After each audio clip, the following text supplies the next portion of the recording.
timidly. Some of the words have got altered. From beginning to end, said the caterpillar decidedly, and there was silence for some minutes. I was the first to speak. What size do you want to be? It asked. Oh, I am not particular, Alice hastily replied. Only one doesn't like changing so often, you know. I know, said the caterpillar. Alice said nothing. She had never been so contradicted in all her life before, and she felt that she was losing her temper. Are you, said the caterpillar. Well, I should like to be a little larger, sir, if you wouldn't mind. 3 inches is such a wretched height to be. It is a very good height to be in, the caterpillar angrily, rearing itself upright as it spoke. It was exactly 3 inches high. But I'm not used to it, pleaded poor Alice in a piteous tone, and she wished the creature wouldn't be so easily offended. You'll get used to it, said the caterpillar, and it put the hookah into his mouth and began smoking again. This time, Alice waited patiently until it chose to speak again. In a minute or two, it took a hookah out of its mouth and yawned once or twice and shook itself. Then it got up and crawled away into the grass, merely remarking as it went, One side will grow taller, the other side will make you grow shorter. One side of what? The other, thought Alice to herself. Of the mushroom, said the caterpillar, just as if she bowed, and in another moment it was out of sight. Alice remained at the mushroom for a minute, trying to make out which side of it, and as it was perfectly round, she found this a very difficult question. At last she stretched her arms round it as far as they would go, and broke off a little bit with each hand. And now which is which? She sibbled a little of the right hand bit to try the effect. The next minute she felt low underneath her chin. It had struck her foot. She was a good deal frightened by a very sudden change, but she felt that there was no time to be lost rapidly, so she set to work at once to eat some of the other bit. Her jaw closely against her foot that there was hardly room to open her mouth, but she did it at last, swallow a morsel of the left-hand bit. Come, my head's free at last, said Alice in a tone of delight, which changed in another moment when she found that her shoulders were nowhere to be found. All she looked down was an immense length of neck which seemed to rise like a stalk of green leaves that lay far below her. What green stuff be? Said Alice. And where have my shoulders got to? And oh, how is it I can't see you? She was moving them about as she spoke, but no to follow, except a little shaking among the distant green leaves. As there was sequence of getting her hands up to her head, she tried to get her head down to them, and would find that her neck would bend about easily in any direction like a serpent. She had been curving it down into a graceful zigzag, and was going to dive in among the leaves, nothing but the tops of the trees under which she had been wandering. This made her draw back in a hurry. A large pigeon had flown into her face and was beating with its wings. Serpent! Screamed the pigeon. I'm not a serpent, said Alice, and be alone. Serpent, I say again, repeated the pigeon, but in a more subdued tone, and I sobbed. I've tried every way, and nothing seems to suit them. I haven't the least idea about, said Alice. I've tried the roots of trees, and I've tried banks, and I've tried hedges, and went on without attending to her. But those serpents, there's no pleasing. Alice was more and more puzzled, but she thought there was no use in saying more until the pigeon had finished. As if it wasn't trouble enough hatching, said the pigeon, but I must be on the lookout for serpents night and day. Why, I haven't had a wink of sleep weeks. I'm very sorry you've been annoyed, said Alice, as she was meaning. And just as I'd taken the highest tree in the wood, continued the pigeon voice in a shriek, and just as I was thinking I should be free of them at last, they must come down from the sky. Ugh, serpent! But I'm not a serpent, I tell you, said Alice. Well, what are you? Said the pigeon. I can see you're trying to invent something. I'm a girl, said Alice rather doubtfully, as she remembered the number of changes she had gone through. A likely story indeed, said the pigeon in a tone of the deepest contempt. "Me a good many little girls in my time, but never one with such a neck as that. No serpent, and there's no use denying it. I suppose you'll be telling me next tasted an egg." "I have tasted eggs, certainly," said Alice, who was a very true. "But little girls eat eggs quite as much as serpents do, you know." "I don't believe it. But if they do, then they're a kind, I can say." This was such a new idea to Alice that she was quite silent, which gave the pigeon the opportunity of adding, "You're looking for eggs, I know that well, and does that matter to me whether you're a little girl or a serpent?" "It matters a good deal to me," hastily, "but I'm not looking for eggs as it happens, and if I was, I shouldn't want yours, them raw." "Well, be off then," said the pigeon in a sulky tone as it settled down again. Alice crouched down among the trees as well as she could, for her neck kept getting into branches, and every now and then she had to stop and untwist it. After a while she still held the piece of mushroom in her hands, and she set to work very carefully, nibbling one and then at the other, and growing sometimes taller and sometimes shorter, till she had succeeded herself down to her usual height. It was so long since she had been any right size that it felt quite strange at first. She got to it in and began talking to herself as usual. "Come, there's half my plan done now. Puzzling all these changes are. I'm never sure what I'm going to be from what, however, I've got back to my right size. The next thing is to get in a beautiful garden. How is that to be done, I wonder?" As she said this, she came on an open space with a little house in it about 4 feet high. "Here," thought Alice, "it'll never do to come into them this size, frighten them out of their wits." So she began nibbling at the right-hand side again, and did not venture to go till she had brought herself down to 9 inches high.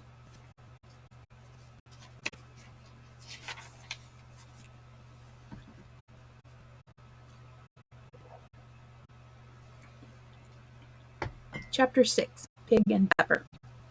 For a minute or two she stood looking at the house, and wondering what to do next. Suddenly a footman in livery came running out of the house. She considered him to be a footman because he was in livery. Otherwise, judging base only, she would have called him a fish, and rapped loudly at the door with his knuckles. By another footman in livery, with a round face and large eyes like a frog, and both footmen, Alice, had powdered hair that curled all over their heads.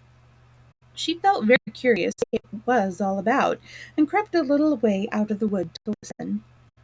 The footman began by producing from under his arm a great letter, nearly as himself, and this he handed over to the other, saying in a solemn tone, "For the Duchess, invitation from the Queen to play croquet."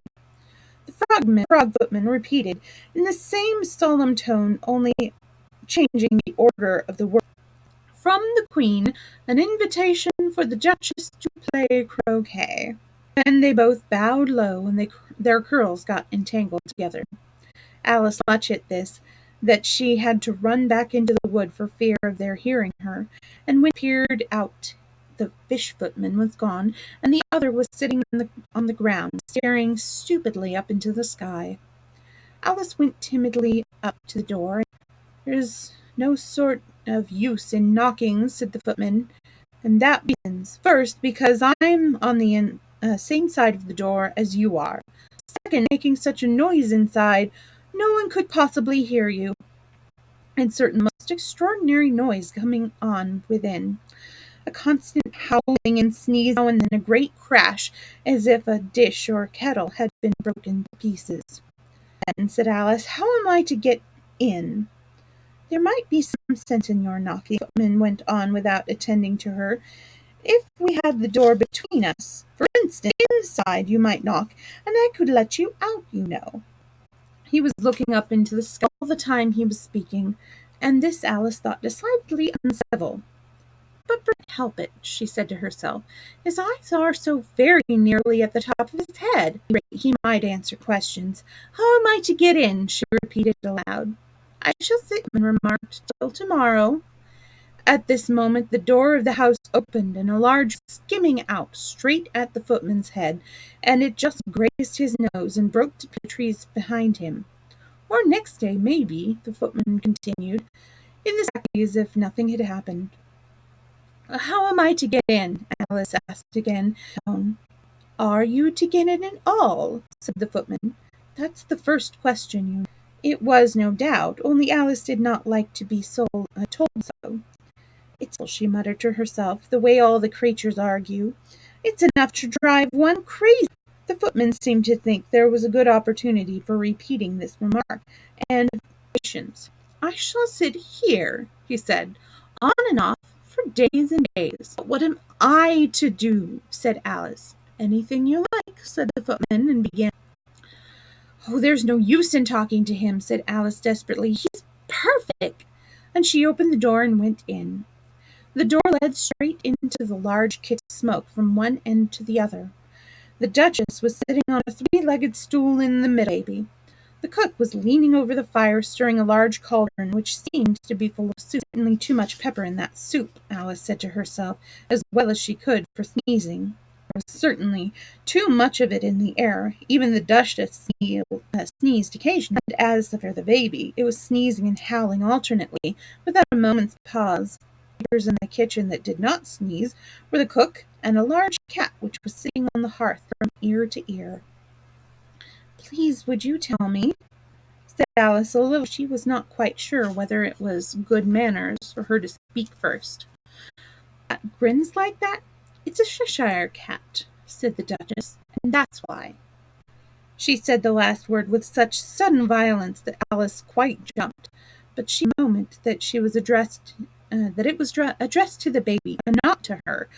Arjun went on again. I don't know what Cheshire cats. I didn't know that Cheshire cats. In fact, I didn't know that cats could grin.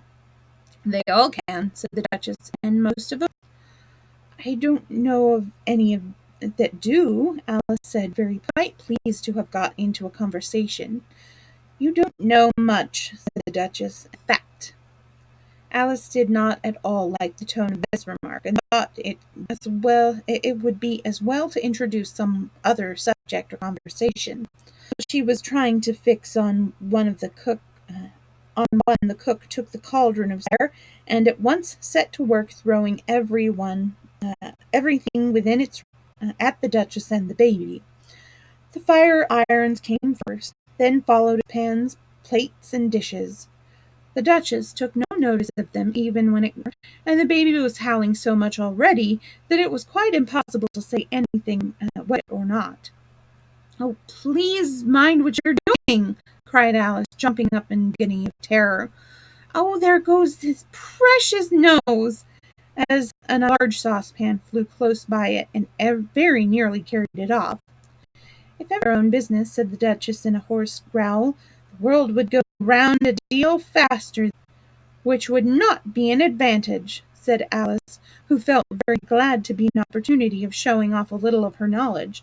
Just think what worth it will make in the night. You see, the earth takes 24 hours to turn round on its axis, said the Duchess. Chop off her head.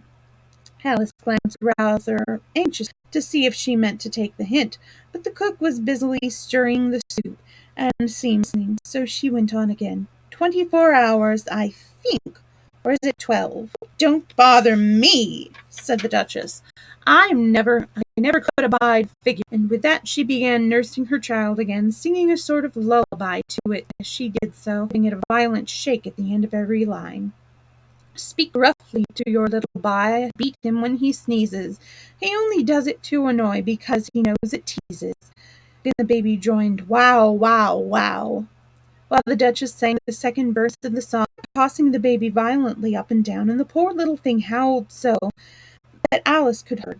I speak severely to my boy. I beat him when he sneezes, for he can throw pepper when he pleases. Wow, wow, wow. Here, you may nurse it, said the Duchess to Alice, flinging the baby at her as she spoke. I must go and get ready to play, and she hurried out of the room.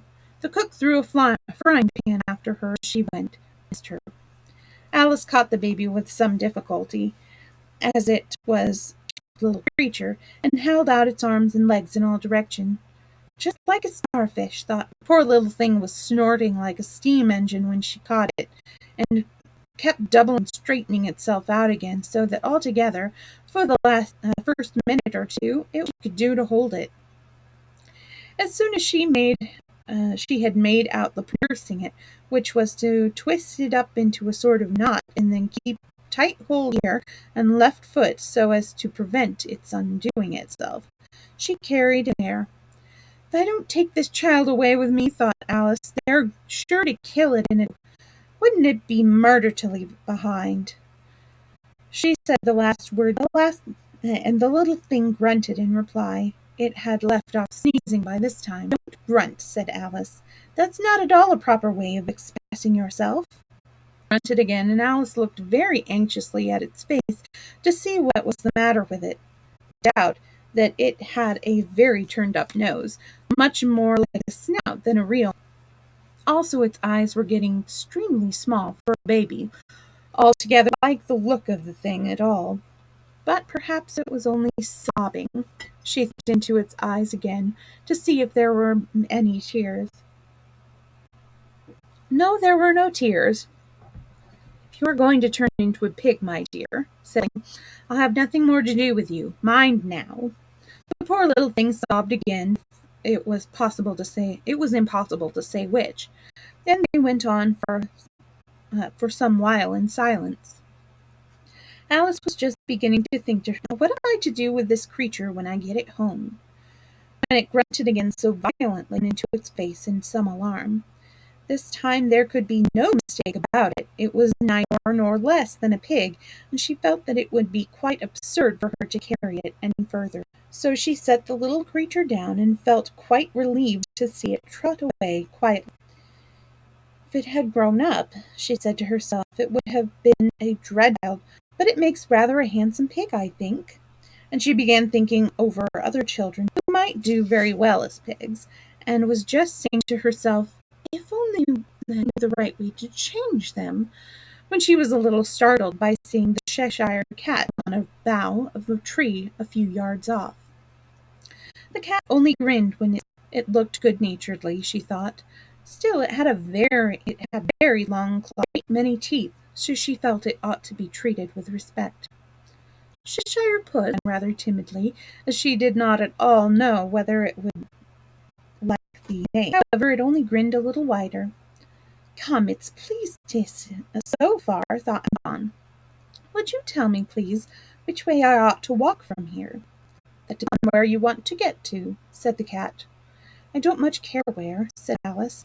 Then which way you walk, said the cat.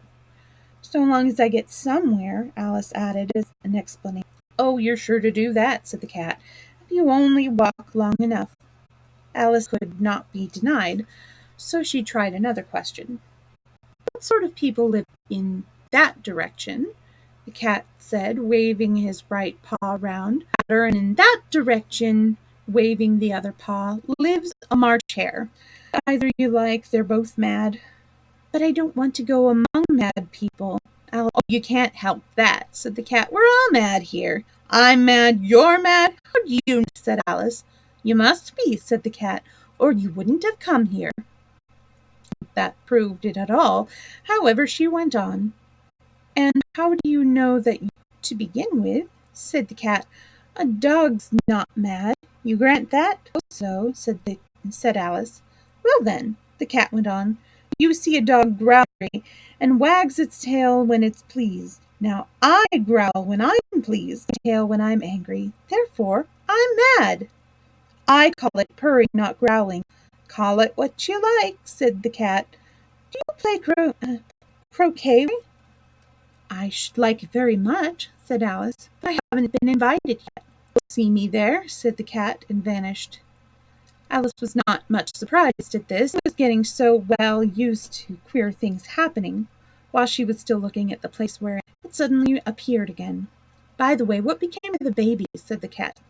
I'd nearly forgot. It turned into a pig, Alice answered very quietly, just as if the cat had come back away. I thought it would, said the cat, and vanished again. Alice went half expecting to see it again, but it did not appear, and after a minute or two she walked on in the direction in which the March Hare was said to live.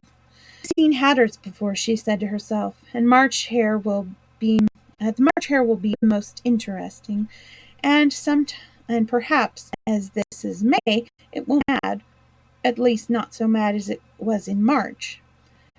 As she said this, and there was the cat again, sitting on a branch of the tree.